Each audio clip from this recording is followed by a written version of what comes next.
Kaya alam ko sa grupo nila ang pinakamatalino, si Lito Lapid. Oh, kasi si Lito, parang kasama nyo na ako, pero wag nyo nang asahan, umupak pa ako. Di ba? I mean, si Lito's the most honest and practical. We're here together, this is politics. Pero wag na tayong gumawa ng imbento tungkol sa kasama natin. Oh. Pero sila, nag-take turn sila. Oh, liberal, kayo naman. Oh, Rafi Tulfo, ikaw naman. Oh, but makikita mo yung diferensya nila eh. Sabi ni Rafi Tulfo, hindi daw sila Malacanang. In other words, hindi sila tuta. Okay. But doon mo makikita yung graduated and experience. Bakit? Kasi si Senator Tito Soto and Senator Rafi Tulfo, at least sila tuta ng Malacanang. Pero si Erwin Tulfo, tuta lang ni Lacson. Hindi siya tuta ng Malacanang. 'Di ba? Kasi nga may hawak sa kanya si Senator Lacson na alam sa kanya. Yung sinabi niya na may tatlong kumausap na wag pumirma. Unang-una, yung dalawa kakampi na nila. Pangalawa, yung kakampi lang isa, nagsabi nakwento din sa akin yon. Sinabi kay Erwin, kami ang ginaganito ngayon. Ito ang hawak sa'yo. 1, 2, 3, 4, 5. Isang araw, ikaw gaganon. Kaya nung una, hindi rin pumirma si Erwin. So, yun ang mahirap sa Senado. 24 lang kami. Araw-araw kami nagkwekwentuhan. Minsan, nagiinuman pa. Kaya kung magkwekwento kayo, ayusin nyo kwento nyo kasi alam ko rin yung kwento eh.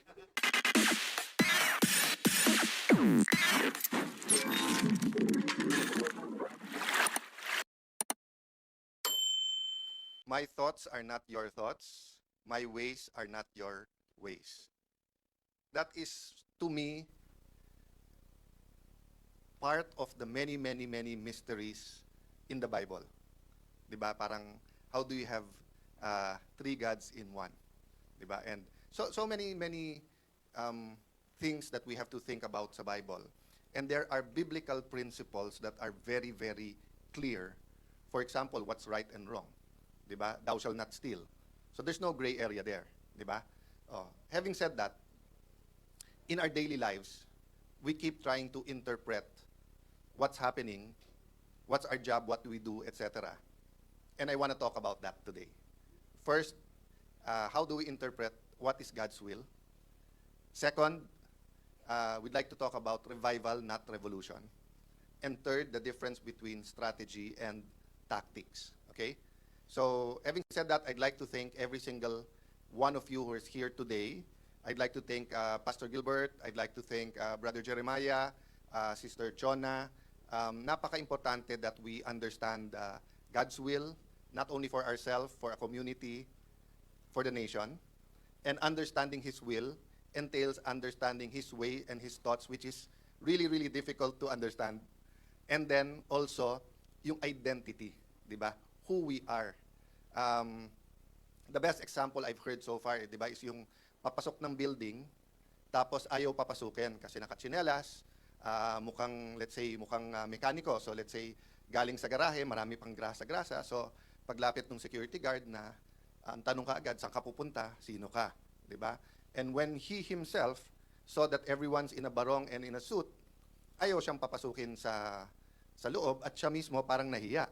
But then when someone whispered to him, "Boss, building ng tatay mo to ha." Siya mismo, umiba. Di ba? Biglang, anong pakialam mo ngayon na may grasa pa ako dito at nakasando lang ako at nakatsinelas? Alam mo ba kaninong building to? Di ba? So that's a simple thing about identity. Many people think we're powerless, yet they believe that we're children of the living God. So I will go back and forth addressing myself to Christians who believe in the Christian faith and to all of us who are God-fearing, God-believing, regardless kung ano ang ating religion, di ba? So regardless kung ano ang ating religion, when we believe that we are made in His nature and in His image, when we believe that we are His ambassadors, when we believe that we are His children, even servant, di ba? You can ask anyone na naging executive assistant ko. Parating isang part of the first lesson yon na sinasabi ko sa kanila, and usually kasi yung nagiging executive assistant are the younger ones, no? I'm not talking about the senior ones or yung head executive assistants, yung mga nag-uumpisa, di ba? Kumbaga sa shooting natin, mga production assistant, di ba? Nakasama parati. Parati ko nililiwanag sa kanila. Uy, meron tayong deputy chief of staff. Uy, meron tayong head ng legal. May head tayo ng ledge. meron tayong chief of staff, di ba? So sa hierarchy, may chain of command tayo, susunod ka sa kanila. Pero, pag ako nag-utos sa'yo, you are fulfilling that duty based on my authority, di ba? So, for example, sa mundong to, may mga bilyonaryo, may mga senador, may mga cabinet secretary, sa religious world, may mga bishop, may mga archbishop, may cardinal. Pero pagka sinabi ni Alan, dun sa kanyang pinaka-junior na EA, ako nagsabi nito ha, o sabihin nyo ha, hindi 9 o'clock ang meeting natin today, 8 o'clock. Eh sinabi ng chief of staff, 9 o'clock. Sinabi ng chief ng ledge, 9:30. Sinabi ng chief ng legal, 10 o'clock. O, sino masusunod? In the normal chain of command, ang masusunod, yung pinakamataas na nagsabi. Eh, pinakamababa siya sa mga binanggit ko. Pero, tinatawid niya lang yung utos ko. So, ganun din po sa ating paniniwala na ang Diyos ay ang hari at ang Panginoon. No? He is King, He is Lord, He is God. So, when He sends out a servant and we are that servant, it's not about titles. It's about sinusunod mo ba yung kanyang kalooban. So, why did I talk and start talking about His ways and His thoughts? Okay. Because many are thinking now, gumulo ba bigla ang Pilipinas? So yes, they look at the Senate and they say, magulo ba Senate?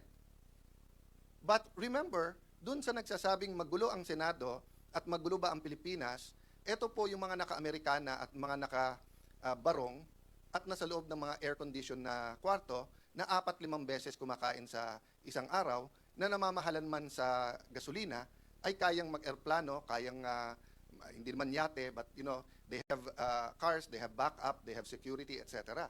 Sa ordinaryong Pilipino, hindi ba gulo yung hindi ka makakain ng 3 beses sa isang araw?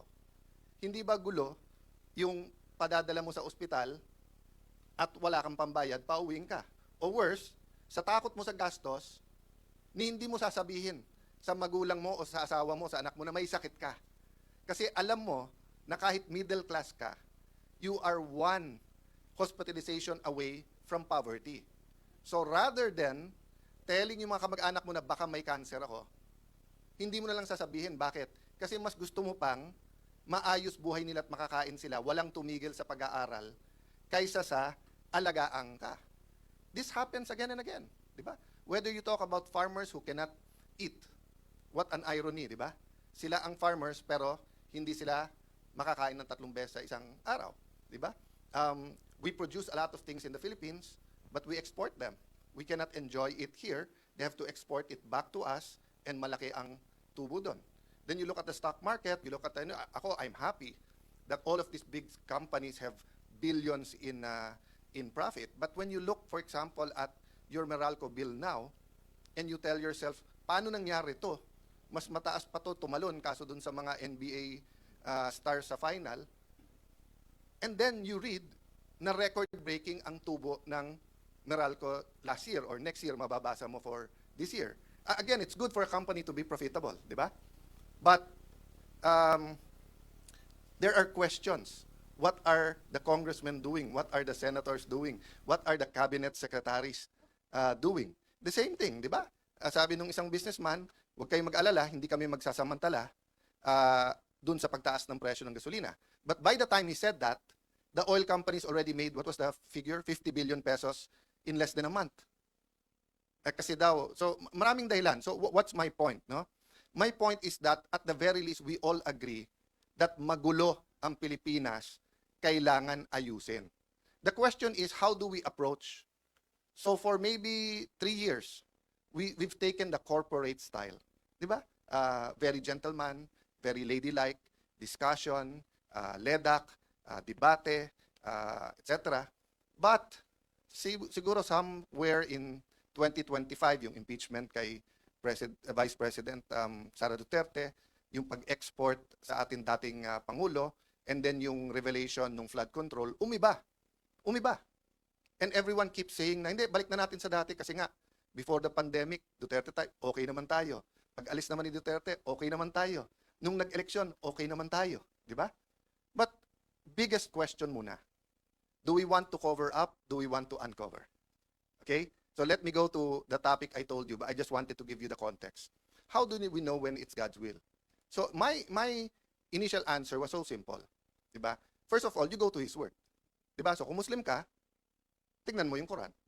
Oh, Christian ka, tingnan mo yung Bible. Bakit? Hindi mo pwedeng sabihin God's will, tapos pag binasa mo yung libro, baliktad. 'Di ba? So kung sasabihin kong wala akong magagawa, ang ganda-ganda niya eh. Talagang we were meant to be. Oy, ba't kayo hindi magsama? Eh kasi may asawa na ako, may asawa na siya. Paano kayo naging meant to be?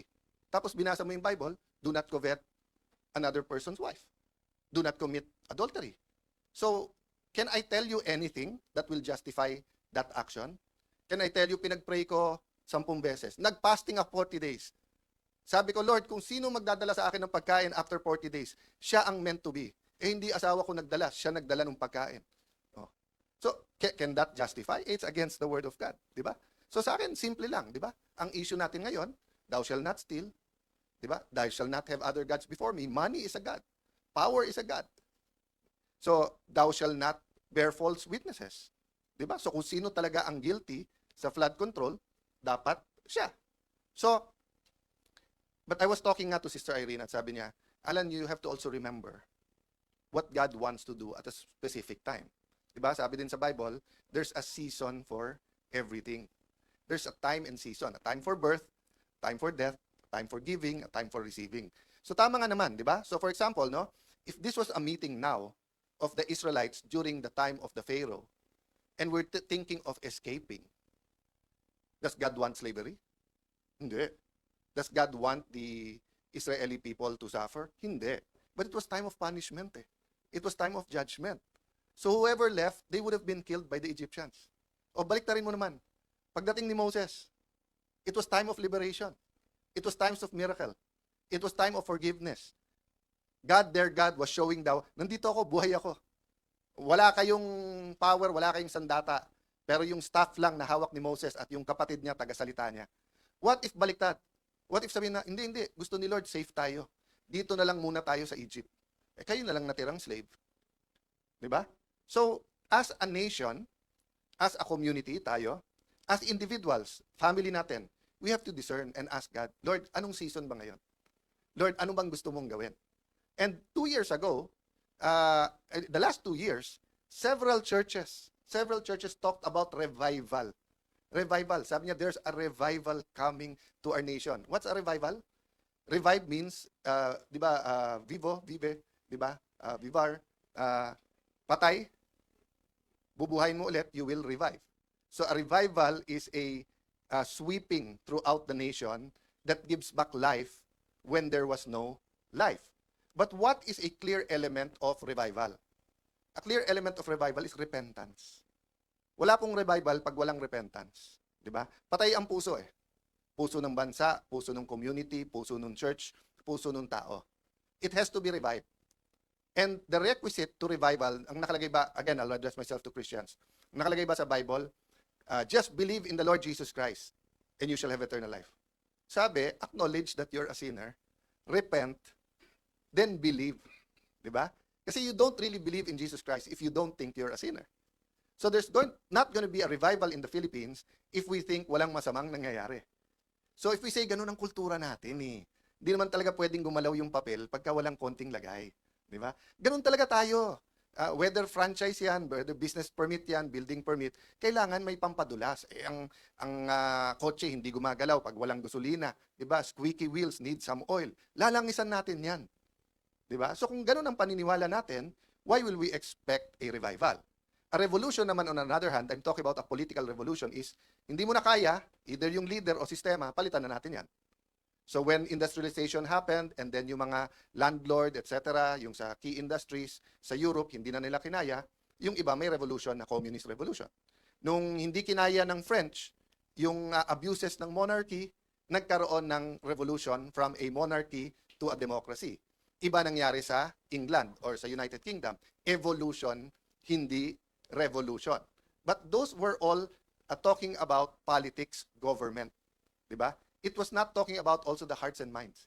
So the EDSA revolution was, pardon my percentage, but probably was an 80% a political revolution.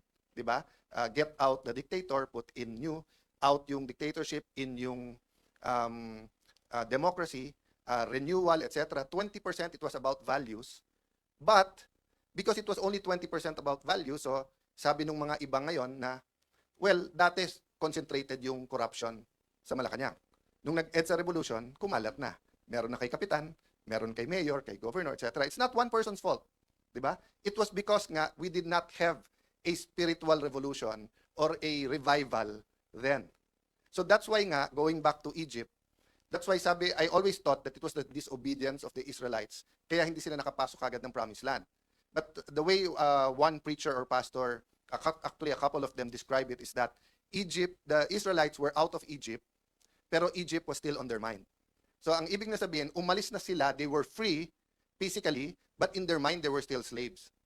That's why nga, one time, when wala silang makain, nagngangaw-ngaw sila, sa Bisaya, nagyayaw-yaw, di ba? And then, sabi, mabuti pa sa Egypt, may nakakain tayo doon. So can you imagine if you were all my slaves? Di ba? Pinanganak kayong slaves. Parents nyo slaves, ako slaves. Kung ano sabihin ko sa inyo, sunod lang. Slaves kayong lahat.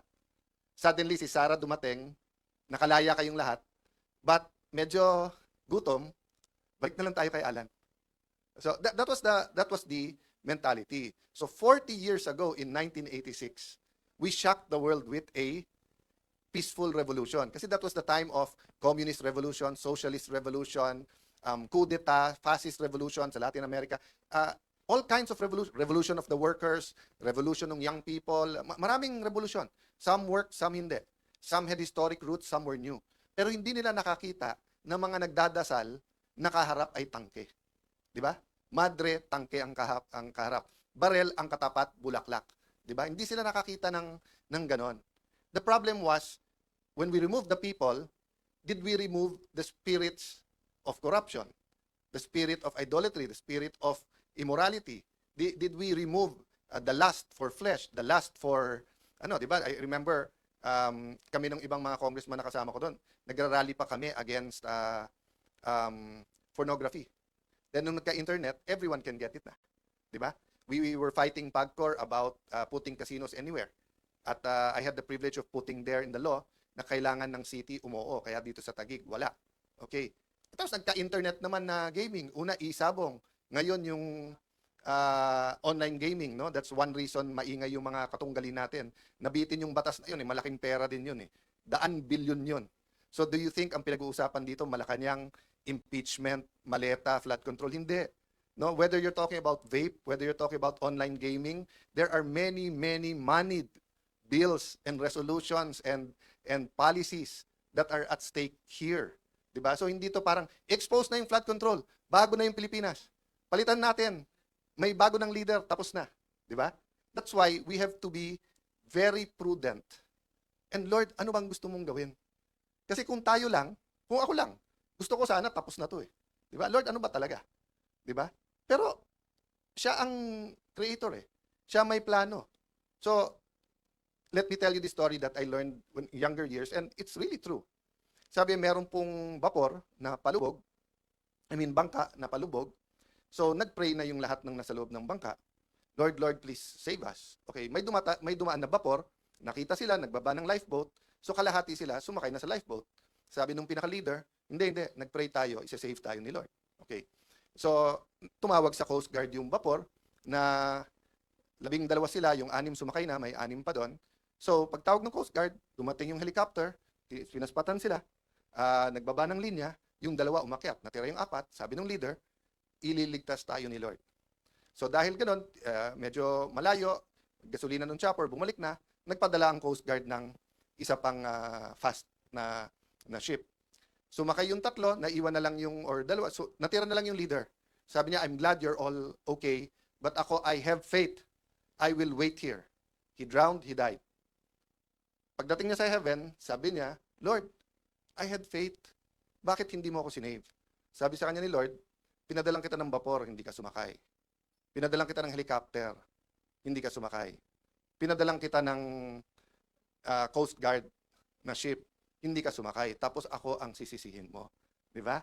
So when we pray for something, we have to also ask God, God, ano ways mo, ano thoughts mo? So I have no doubt that even before the Commonwealth, Filipinos have been praying. Today, birthday ni uh, got Dr. Jose Rizal, our national hero. And again, just talking about judging people and yung sarili nating bias. Alam niyo naman, may group kaming sa Senado. And this was a discussion, so spontaneous to, hindi to parang pinag-isipan, ha. Nagkukwentuhan lang, tapos sabi ng isang senador, that's one battle, let him there, but there's a war, and we will win the war, etc. Kasi truth, ganyan. So, 2 minutes later, dun sa battle, sumagot si Senator Robin Padilla. Ito sabi niya, when Rizal explored the idea that a chaotic revolution of the oppressed merely turns them into the next oppressor, he was warning that changing the masters of a country does not change the system of tyranny. If a people are granted freedom before they are morally and intellectually ready to handle it, they will simply recreate the same corrupt, abusive cycles they overthrew. Okay? So, unless expert si Robin sa AI, but even then, kasi it was like 2-3 minutes, sumagot siya. So, 2 lessons sa akin doon. One is the content itself, that we have to be ready. So, kung ang trabaho natin ngayon is to ready people, di ba? Then, so be it. Let's embrace kung ano ang trabaho natin kay Lord sa panahon ngayon. Di ba? You think I didn't want a different kind of leadership as Senate President? Di ba? When I first became a congressman, nangyari yung issue kay President Erap, then Hello Garcia, etc. You think I didn't want a more normal, I wanted to be a builder rather than a disruptor. Di ba? I wanted just like in Taguig, di ba? Na nakita nyo na 20 years ago, Taguig saan yun? Di ba? 20-30 years, then suddenly, ganito. Di ba? That's what I enjoy. Right after this, meron meeting sila Lani on urban farms. I want to join that. Kasi I know there's going to be a problem sa food and prices of food, and I think we can do something. Doon ako nag-enjoy sa ganon. Pero his ways is different. His thoughts is different. Di ba? Pero sabi niya, sir, hindi, dapat nagli-lead ka. Hindi natin call yon. Call ng Panginoon kung saan tayo lalagay at ano ang kailangan nating gawin. At hindi natin call kung helicopter, vapor ang ipadala sa atin. Di ba? Kaya nga, nung isipin niyo po, when everyone was rejoicing after May 11, nung nangyari tayo, everyone nakakampi, of course, saying Senate President ka na, making plans. Yung isang bishop, si Bishop Oriel, simple lang sinabi sa akin, Alan, 2 things, ha. Number 1, kahit mag-isa ka na lang natira. Sabi ko, hindi, Bishop, hindi ako nag-iisa. Hindi, sinasabi ko lang sa'yo, kahit mag-isa ka lang, tuloy mo yung laban, ha. Kasi pag in-appoint ka ni Lord lumaban, huwag mong isipin kung sino mga kasama at hindi. Basta't lumabang ka. Okay. Sabi niya, pangalawa, hindi mo kailangan ng maraming kumbaga sa gera, what he meant is that kumbaga sa gera, you don't need an atomic bomb, you don't need tangke. Sabi niya, the way the Lord works is kung ano lang meron ka, yun lang ang hawak mo. Sabi ko, what do you mean? So sabi niya, di ba si Moses? Sabi niya, Lord, I'm not worthy. Hindi ako makapagsalita ng mabuti. Kasi 40 years, kambing at saka tupa ang kausap niya. Di ba? Moses is well educated, for his first 40 years of his life, doon siya sa mga eskwelahan ng Pharaoh, ng royalty. And pinaka-modern na civilization ang Egypt noon. So he was very, very well educated. He could debate. Kaya nagsiselos nga sa kanya yung half-brother ba niya yon or di ba, step-brother, di ba, na magiging Pharaoh. But nung umalis siya sa Egypt, 40 years, halos wala siyang kausap kung hindi tupa at saka kambing. So nung tinawag siya ng Panginoon, so sabi niya, don't worry, kung hindi ka magsalita, kapatid mo si Aaron magsasalita para sa'yo. Kasi, but Lord, diba, they have armies, etc. Anong binigay sa kanya? Anong hawak mo? Anong hawak? Staff. So, itawag mo. So ako, nung kausap ko siya, I have my Bible. Ngayon, sinong kamiting ko ngayon? Ano ko kayo? Pamilya ko kayo, pero staff. So si Moses binigyan ng staff, ako binigyan ng magaling na staff. Diba? Pero unless, if the staff na hawak ni Moses did not understand Moses, what would have the staff? Kung living thing yung staff, di ba? That's why tayo nagmi-meeting today. Kasi nag-phase 2 yung laban natin. Kumbaga sa libro, first chapter, May 11, hanggang dun sa special session. Ngayon, chapter 2. Di ba? So, wag niyong tignan yung tinitignan ng mundo. So, yung iba, nung si Alan, Senate President, kaya natin lumaban. Hindi po. Ngayon, mas maipapakita ng Panginoon ang laban sapagkat tinanggal na sa atin pati kapangyarihan. Actually, kahit naman nung nandun tayo, nasa kanila lahat ng kapangyarihan, lahat ng pera. Di ba? Lahat ng bag, lahat ng maleta, lahat ng bag, pati libag, nasa kanila na. Di ba? Hindi, libag means dumi. Anong hawak lang natin noon? Ang hawak lang natin noon ay katotohanan. Di ba? Okay. So, let me jump. No? So, 2 things. Number 1, we cannot do anything that is unbiblical. So ganun din, let's not do anything that is unconstitutional. Let's not be tempted that because they violated the rules, we violate the rules. Di ba? So, meron rules na ano eh. Anyway, I won't go there, but you know what I'm saying. Just because sila ginawa nila yon. So, I was telling kanina sila no, na anong dehado yamado ng Christian sa politika? In a sense, dehado tayo kasi bakit? So, all throughout my political life, for example, may nililigaw na leader. Yung hindi Christian, reregaluhan ng lalaki o ng babae, depende sa preference niya. Yung kabila, para ligawan. Susuhulan. Pagka nagdebate, kahit kasinungalingan, gagamitin. Ang Christian leader, hindi pwedeng magregalo ng tao. Ang Christian leader, hindi dapat manuhol. Ang Christian leader, hindi dapat magsabi ng hindi totoo. So sasabihin nyo, paano kayo mananalo? Oh, because your strength is also your weakness is your strength. Because truth is your strength. And if you look in terms of battles, natatalo kayo minsan. Pero if you think in terms of wars, di ba? You win the war because truth eventually wins out. But syempre, humanly, ayaw mong tumagal. Sino ba naman may gusto ng gera, laban ng laban? That's why yung iba nating kasama sa Senado ay dati natin mga allies for the truth. Pero napagod nung tumanda na. Di ba? So nung tuta pa lang sila, gusto nila katotohanan. Nung naging aso na, napagod na eh. Di ba? Okay. So, babalikan ko yun mamaya. So for me, I'll just leave that with you today. Di ba? One, you have to have a foundation. Kailangan may babalikan ka. So pag sinabi kong, eto gagawin ko Senado, ano ba sabi ng rules ng Senado? Ano ba sabi ng Constitution? So ito ang gagawin natin sa Pilipinas. O ano ba sabi ng Bible? Diba? Okay, pangalawa, nasaan ba ang Panginoon? Ano bang gusto niyang gawin? Yun ang atin. At ako'y naniniwala, gusto niya ng revival. Gusto niya ng repentance. Labas lahat ng baho. Labas lahat ng problema. Ang addict ay hindi magagamot pag hindi niya inamin na addict siya. Addict yan sa sex, addict yan sa sugal, addict sa alcohol, addict sa drugs. Tignan nyo sa US, yung mga anonymous, di ba? Let's say alcoholic anonymous. Ang umpisa mo, hi, I am Pedro de la Cruz. I am Juan de la Cruz. I'm Maria de la Cruz. And I'm an addict. Why? Because pag hindi mo inamin, wala. Di ba? So if we're gonna sweep under the rug, ano po ang sabi ng bagong chairman ng Blue Ribbon Committee? Sabi niya, narinig na naman natin yung 18 Marines eh. Paano nyo narinig? Hindi naman nagkaroon ng hearing. Di ba? At marami naman ibang iimbestigahan eh. Akala ko ba, trillion peso march? Kasi nga, ito yung trillion peso na corruption. Di ba? Pero wag, maghanda na lang tayo sa impeachment. Importante yung impeachment. Pero hindi pwedeng impeachment lang. Selective justice yun. Di ba? Okay. So, yun two things, di ba? We have to have a basis of what is truth. And secondly, we want to know where truth is going, where it's going. So, ang sabi ko sa inyo, pangalawa, revival not revolution. What's the difference nung totoo? Yung political revolution, palitan mo lang yan, okay na. Sana kung si ganito maging presidente natin, kung si ganito maging speaker natin, kung si ganito maging senate president, kung si ganito lang maging mayor natin babago. Don't get me wrong, leadership matters. Leadership matters, di ba? When the blind leads the blind, alam mo nang madadapa ka or mahuhulog ka sa bangin, di ba? But having said that, it's leadership is complicated in a human because nakikiramdam ka rin sa followers mo eh. 'Di ba? Kaya nga hirap yung mga reformers kasi to a certain degree, and this is a true story, kilala niyo to pero hindi ko na sasabihin sa inyo kung sino. Yung isang secretary na napakaselan ng hinahawakan niya dahil corruption nga, sinabi ko sa kanya. Sabi ko sa kanya, yung pangalan niya. There are three kinds of people following you now. Last year to.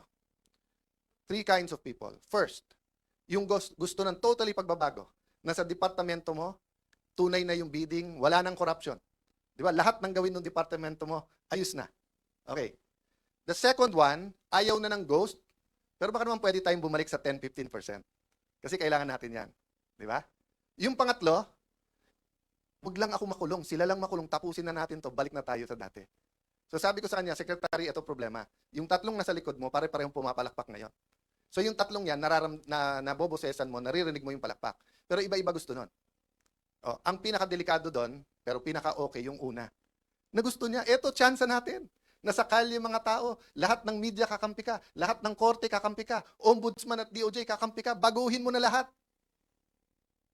Yun ang pinakamaganda, pero sila ang pinakakonti. Di ba? Ang medyo mas marami, yung konting corruption, okay naman. Kaya lang ang problema sa Pilipino, yung konting corruption, season lang yon. Lalaki din ulit yon. Di ba? Prinun mo lang eh, hindi mo hinugot eh. Ano mangyayari sa isang puno, sa isang halaman pag prinun mo? Lalong lalago, di ba? So, kung alam mong fruit-bearing yon, i-prune mo. Pero kung alam mong weed yon, hilahin mo na. Kasi kung hindi, lalong lalaki yon. Di ba? So, yung revival starts with the repentance. Ilabas natin lahat. Di ba? That's why no one could believe that nung nalabanan yung apartheid, ang ginawa ni Nelson Mandela is, sandali, wag natin ikulong lahat. Mag-truth commission tayo, labas natin lahat, mag-sorry tayo sa isa. So I'm not proposing that now, baka naman ma-misinterpret. No? Ang point ko lang, you have to start with truth. You have to start with repentance. Then the reforms, the revival will come in. We have to deal with our political realities and political system. So like ako, di ba? I mean, kayo ang staff ko, so alam nyo, I haven't coordinated with both Malacanang and with the VP, with opposition administration. I can talk anytime. I have had meetings, not with the VP, with the executive side, to try to bridge everything. Pero, meron mga no compromise, which is our integrity. Diba? So, which goes to the third part, which is strategy versus tactics. No? So, the bigger picture is strategy. So, for example, no, let me just talk about two things as strategy because we really have to talk about identity, you know, where God is leading us, how do we refuel ourselves pag tingin natin pagod na tayo, di ba? So, for example, no, ang strategy natin from the start, simple lang. Kunin ang majority, kunin ang Senate presidency, gawin yung tama. Ganun lang simple. Gawin yung tama. Ano yung tatlong tama? Una, anong truth na naitatago? Ano natin ilalabas in a systematic, at the time, corporate way, na hindi naman mayayanig ang Pilipinas, pero mayayanig ang mga korap. Okay, two, how do we solve problems in education, in health, na totoo? Kasi like sa education, ang dami-daming, magaganda lahat ng bills na yan. Pero mark my word, until we deal with K-12, ang mga bata, half day lang ngayon eh. Diba? So pag hindi mo binawasan ng 1 or 2 years o hindi mo pinondohan, there's only 2 ways to solve Philippine education. Buhusan mo ng pera para yung K-12 ay fully funded at bumalik sa 7 to 3 p.m. or 7 a.m. or 8 to 4, whole day ang bata na equip lahat, or bawasan mo muna ng 2 years habang inaayos mo. Lahat ng iba doon are in between window dressing and building new rooms. Meaning building new rooms, magagandang programa. Ang problema, hindi mo inayos yung pundasyon. Diba? Ganon din po sa health natin. If you look at the amount of money out of expense sa gamot, if you look at the approval systems, if you look at PhilHealth, etc., kawawa talaga mahirap sa ating bansa. Kawawa talaga. Di ba? So, strategy. So, ano strategy nung kabila? Palabasin ng manggulo. Sila nagpapasok sa NBI. Sila nagsabi sa NBI, full battle gear kayo doon. Sila hindi naglagay ng membro. Sila ang hindi nagpausad sa bills natin. Authorized naman sila na mag-BICAM, etc. Di ba? Sila yung nananakot sa kapwa natin membro na lumipat kayo, kung hindi makukulong kayo. Sila ang meeting ng meeting sa Malacanang, pero pinapalabas nila, tayo unproductive, tayo magulo. Yun ang strategy nila. Ba't tayo papasok sa strategy? In one sense, kailangan mo sagutin yung issue. So like yesterday, pinaalala sa akin nung ating comms, stick to the issue tayo, which is truth. Diba? Na hindi tapos ang laban. Pero ayoko rin naman isipin ng tao, winaldas ko 700 million. Nisin ko, may discretionary fund na pwedeng kunin ng Senate President. Maraming previous Senate Presidents, tens or hundreds of millions kinuha. Nisin ko, hindi ako kumuha doon. Tapos sasabihin nila, 700 million, ginastos ko. Tapos wala. O, unang-una, magaling sa division, si Senator Lacson for 2 reasons. Dinivide lang yung 700 by 28 days kasi 25 million eh. Or multiply lang, 28. Pero mahina talaga siya sa math. Bakit? Because 12 is not 13. Pangalawa, akala ko ba sabi nyo tanggal ako nung June 3? O ilan araw ang May 11 hanggang June 3? O, paano naging 28? Diba? So makikita mo talaga na makuhuli sa bibig ang isda. Pero bakit nga nanggugulo na manggugulo si Senator Lacson? So on one hand, stick tayo to the issue. On the other hand, there are some issues, tactical issues, na kailangan mo sagutin kasi kung hindi, masisira main message mo. So kung ang main message natin is good governance, tapos akala ng tao may anomalya sa 700 million. So sabi niya, isipin mo, walang productivity. O bakit ngayon break eh? Everyday ngayon, 25 million. So kung ngayon sasabihin ko, ang grupo ni Lacson at ni Gatchalian, 25 million today, walang nagawa. Tomorrow, 50 million, walang nagawa. O sa Monday, kung 5 araw na, 125 million, walang, naka-break tayo eh. Meron pre-trial eh. Diba? So wag natin lokohin ang tao. So, but sometimes it's strategic na i-expose yung ginagawa nila. So, nakita ko to kasi tandaan nyo, political science yung background ko, yung pinag-aralan ko. And uma-absent ako sa school, sumama lang sa tatay ko because I was really interested in politics. I've been a counselor since I was 21 years old. I've been in government. So what's my point? Nung nakita ko na dumami ang mga congressman na bumabanat sa VP nung 24-25, sabi nung iba, ang dami ng galit. Sabi, hindi, naging speaker ako eh. Magaling ang strategy yung speaker. Bakit? Alam kasi nila na sa Pilipinas, we have a two-party system. Di ba? Sabi nung iba, multi-party. Hindi, two-party system tayo. Di ba? Party on Friday, party on Saturday, election sa Monday, Tuesday, lahat kakampi na sa administrasyon. May maiiwan lang na konting oposisyon. So in a sense, two-party, administrasyon, oposisyon. Di ba? Medyo unique lang ngayon kasi yung mga Pinklawan, Dilawan, kumampi, Marcos na rin. Dahil ayaw kay VP Sara. So ang nangyayari ngayon, they claim to be the opposition, but the opposition oppose. They're actually co-administering. Di ba? So, what's my point there? Ang galing ng ginawa nila. Kasi pagka yung congressman hindi nagsalita ng mabigat versus VP Sara, alam nilang pagpalapit na or bumango, kakampi din nila o dalawa kakampi. So ang ginawa nila, binitawan, sinusuportahan, ginalit, or whatever. No, I'm not saying hindi conviction ng iba sa Quadcom, etc. I'm point, it was a systematic attack. So that nga, hindi na sila, so that point of no return na. Na kung ikaw man si VP Sara, paano mo pang kakausapin yung mga yon? Inupakan ka na ng ganon. Di ba? So, ganun din ang ginawa nila ngayon sa Senado. Pag upo ko, tumitingin din sila kasi katulad, alam niyo naman si 14, di ba? Si 14, ilan meetings nag-attend siya, nagkikwento, nagsama na ng sitwasyon. Etong si Senator Lacson, kung anong ginagawa. Tapos nung nagbilangan na, kumampi doon, siya din eventually kumausap sa ibang kasama na bumaliktad, si 14. So, ang point ko, anong ginawa nila? Imbis na dumami tayo by them going to us, nung nag-meeting sila, take turns tayo lahat umupak. Kaya alam ko sa grupo nila ang pinakamatalino, si Lito Lapid. Kasi si Lito, parang kasama nyo na ako, pero wag nyo nang asahan, umupak pa ako. Di ba? I mean, si Lito's the most honest and practical. We're here together, this is politics, pero wag na tayong gumawa ng imbento tungkol sa kasama natin. Pero sila, nag-take turn sila. Liberal, kayo naman. Rafi Tulfo, ikaw naman. But makikita mo yung diferensya nila eh. Sabi ni Rafi Tulfo, hindi daw sila Malacanang. In other words, hindi sila tuta. Okay. But doon mo makikita yung graduated and experience. Bakit? Kasi si Senator Tito Soto and Senator Rafi Tulfo, at least sila tuta ng Malacanang. Pero si Erwin Tulfo, tuta lang ni Lacson. Hindi siya tuta ng Malacanang. Diba? Kasi nga may hawak sa kanya si Senator Lacson na alam sa kanya. Yung sinabi niya na may tatlong kumausap na wag pumirma. Unang-una, yung dalawa kakampi na nila. Pangalawa, yung kakampi lang isa, nagsabi kay nakwento din sa akin yon. Sinabi kay Erwin, kami ang ginaganito ngayon. Ito ang hawak sa'yo. 1, 2, 3, 4, 5. Isang araw, ikaw gaganon. Kaya nung una, hindi rin pumirma si Erwin. So yun ang mahirap sa Senado. 24 lang kami. Araw-araw kami nagkwekwentuhan. Minsan nagiinuman pa.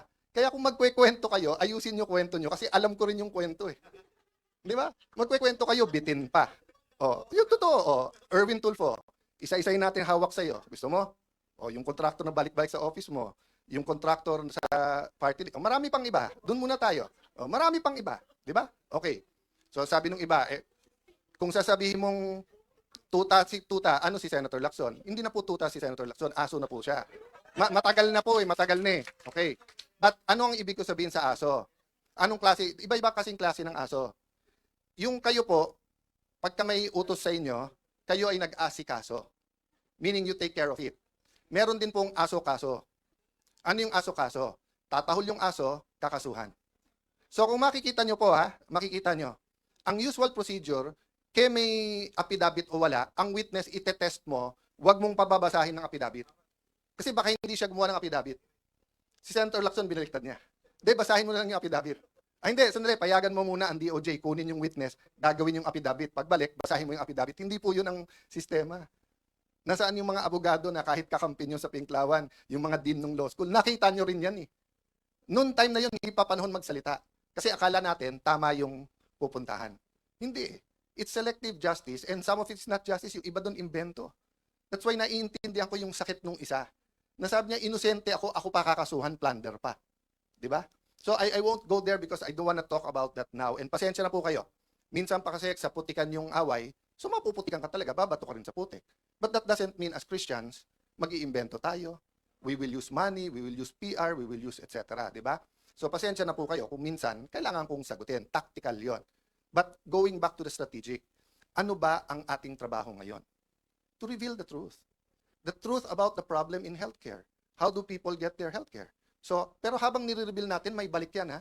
So, yesterday, in-inform tayo ng mga kaibigan natin sa DOH na tinanggal na daw tayo sa system, so hindi na daw tayo pwedeng mag-refer ng mga gagamutin sa iba't ibang ospital. That might be the price we have to pay. And we know, we don't have enough personal resources para ipagamot lahat. Pero, we have enough resources to hire buses. So kung by Monday o Tuesday, DOH, hindi kayong mag-ayos, ibubus ko lahat ng kamag-anak ng pasyente para mapirmahan nyo, para mapagamot yung mga pasyente.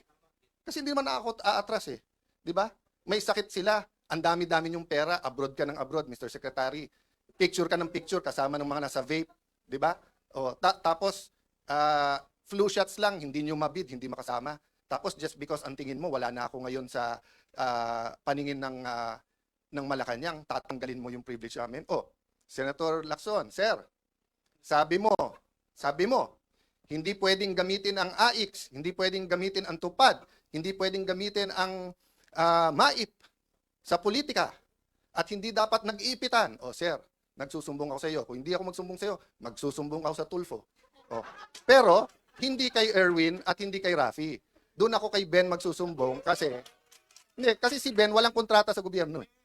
'Di ba? Walang tinatago eh, walang ano, 'di ba? I'm not close to Mon Tulfo. I'm one of his punching bags even during the time of Duterte time. Pero si Mon wala rin kontrata sa gobyerno sa pag-alam ko. So I respect him. Even if he's not in favor of what I'm doing, kahit tinitiran niya ako. I also respect Ben, nakikita-kita ko, 'di ba? Pero si Erwin at si Rafi, paano ko rerespetuhin ko? Paano ko rerespetuhin? Eh, 'di ba? Alam ko kung sino kayo, anong ginagawa nyo, alam ko kung anong hawak sa inyo. Tapos aaraw-arawin nyo ako sa media.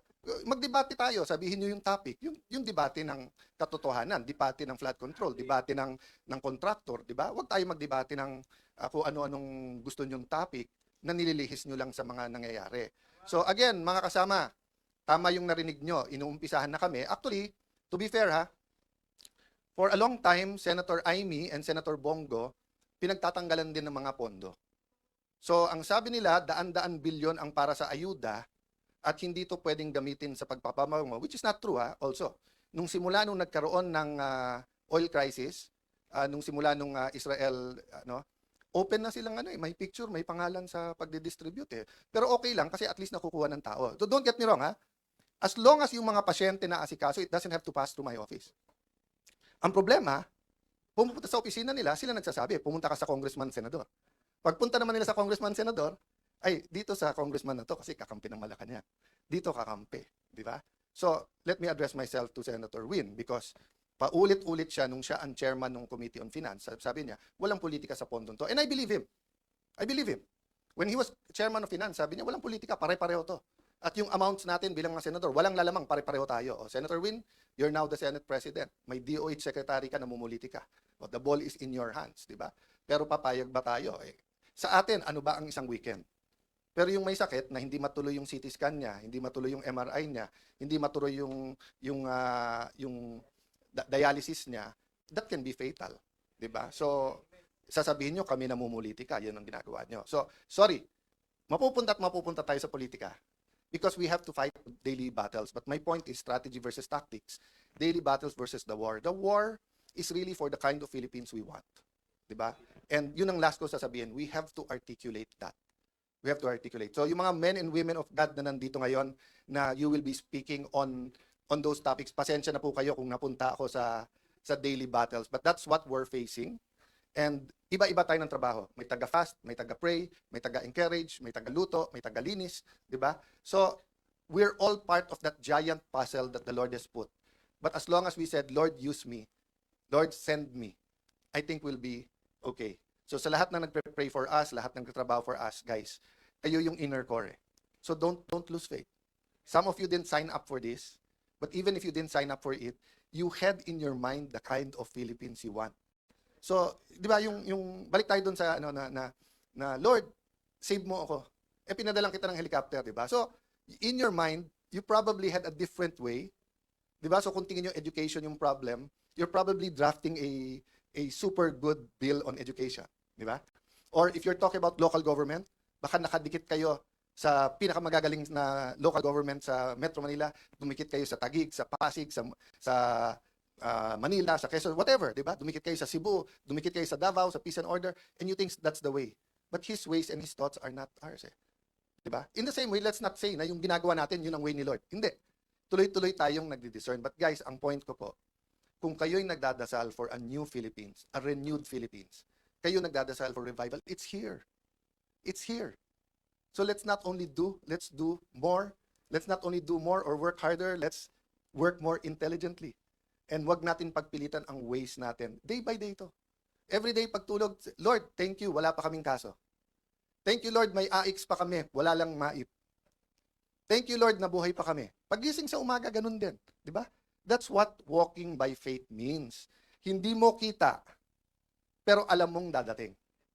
Hindi natin nakikita yung klase ng Pilipinas na gusto natin. Pero sabi ng Panginoon, for I know the plans I have for you, plans to prosper you, not to harm you, plans to give you hope in a future. Good afternoon, everyone.